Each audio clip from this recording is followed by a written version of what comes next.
On stage. I don't have stage fear till now. Okay? Now I'm super nervous, okay, because I'm talking to people who probably know more than me, and lucky to be here. But one of my colleagues just calmed me down by saying, we are all like-minded people. We are here to share the knowledge. So I'm not saying anything new that you don't know, but it's what I observed. Okay? And Dr. Radha has left. Thank you, Dr. Radha. The topic is supposed to be metabolic syndrome, right? You just had your break. It's raining out there. You are probably fatigued with the previous presentations. So you are in a condition called metabolic syndrome at the moment. Okay? It's just that depending on how your body can overcome that, you are a full-fledged metabolic syndrome person or you become normal. Okay? So this is very, very important because we all go through it day in and day out. Okay. Metabolic syndrome, basically, all of us know, right? It's been recognized since the 1980s only. It has been given a code and it's been treated as a disorder.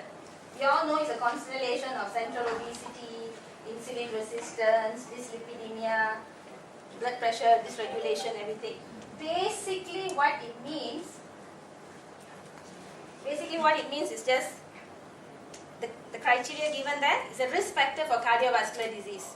So it doesn't really tell you what is metabolic syndrome is about. It gives you the risk factors. These are all the things they come up with. This is the National Cholesterol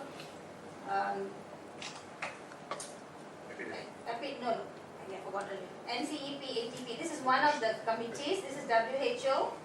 This is the European Group of Insulin Resistance, and this is International Diabetic Federation.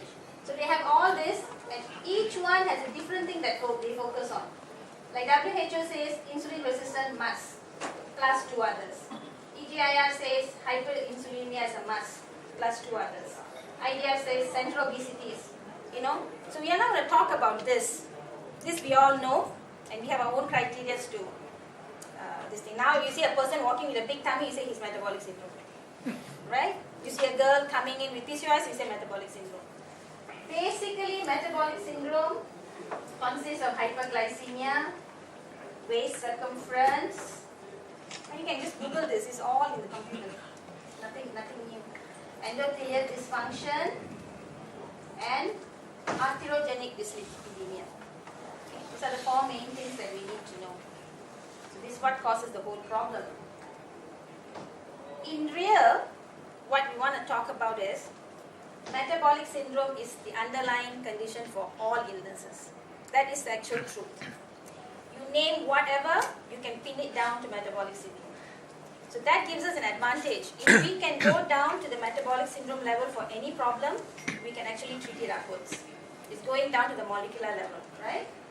Cancer, breast cancer is associated with insulin resistance and metabolic syndrome. Okay, there's a pathway, we can see later. NASH is non-alcoholic steatotic hepatitis,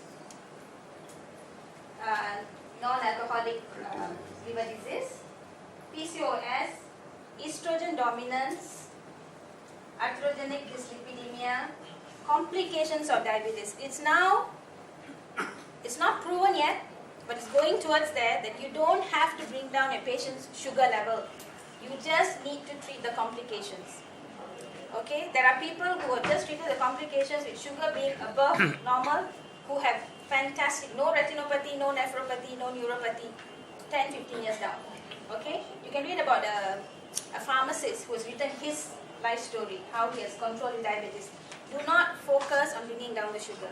I had a patient who walked in 2 days ago, a 67-year-old male, who's so proud because he has taken all these traditional medications, and for the last 3 years he had kept his sugar below 6. He's given me the book, look doctor, 6. HbA1c never done though, okay, 6, everything there. But he said, no, I'm feeling very tired, my legs are all swollen, and I'm feeling very breathless at times. We did the blood, creatinine was 800.